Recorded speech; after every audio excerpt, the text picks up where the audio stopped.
Ano nga ba ang mas effective gamitin para mapuno ang 60,000 minutes viewed? Live, Reels, o long form videos? Ano nga ba?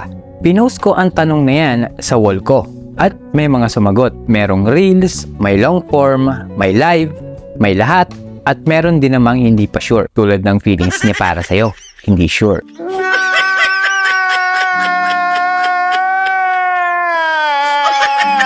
Siyempre, hindi pwedeng wala ako. Kaya magbibigay din ako ng sarili kong pananaw tungkol dito. Bago tayo magpatuloy, tingnan muna natin yung pagkakapare-pareho ng tatlong yan. Ano yun? Pare-pareho silang content. Meaning, pare-pareho silang pwedeng panoorin at i-consume ng audience mo. Pare-pareho silang pwedeng makatulong sa 60,000 minutes viewed mo. So, bakit pare-pareho natin pinapahirapan ang sarili natin sa tanong na to? What? Sa tingin ko ay magdedepende kasi yan sa status mo bilang content creator. So, para sa video na to, let's use the point of view ng baguhan. Meaning, wala pang malaking followers at wala pang nakakakilala. Live. Most likely, wala pang manunood sa'yo kasi hindi ka pa kilala. Wala ka pang malaking audience na pwedeng manood. Pwede mo din naman i-share ang live mo sa groups. Kung may manood man pa konti-konti, makakatulong din kahit papaano. Ang tanong, kaya mo ba yung pakiramdam? Kaya mo ba yung pressure na halos walang nanonood sa live mo?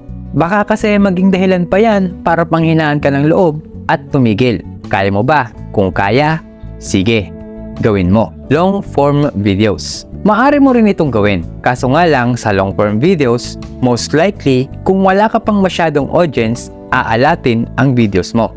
Maliban na lang kung may groups ka na pwede pag-sharean na related sa target audience mo, makakatulong yan. Pero kung wala, mahihirapan pa yan maipakita sa larger audience lalo na't nagsisimula ka pa lang. Katulad ng nangyari sa akin noon, Reels. According to my own observation, mas malawak ang distribution ng videos dito. Kung mapapansin mo kapag nagsisimula ka pa lang, may mga times na mas madami yung video views kaysa sa followers mo kahit hindi mo share. Isang indication yan na naipapakita ang videos mo on a much larger audience. So, dito, mas mataas ang chance mo for more minutes viewed, lalo na kung nagsisimula ka pa lang. Ito yung ginamit ko. Ito yung nagpapogi sa akin.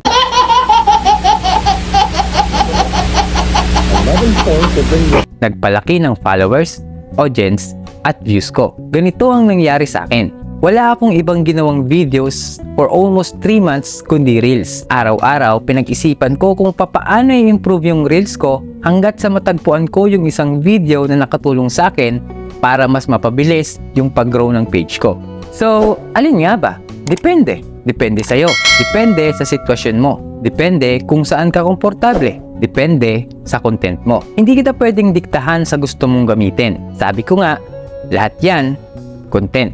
Pero kung nagsisimula ka pa lang at tatanungin mo ako sa recommendation ko, I recommend na sa Reels ka mag-focus, gaya ng ginawa ko. Kapag natagpuan mo yung isang video mo na papalo ang views, hindi mo mamamalayan, puno agad yung 60,000 na yan. Isipin mo, yung 1 hour na ilalaan mo sana sa live, kung wala pa namang nanonood, gamitin mo na lang sa pag-improve ng content mo. Yung oras na gagamitin mo sa paggawa ng long form videos na hindi naman ganun pa kadami ang distribution, gamitin mo na lang sa Reels dahil dun mas malawak ang pwede maabot.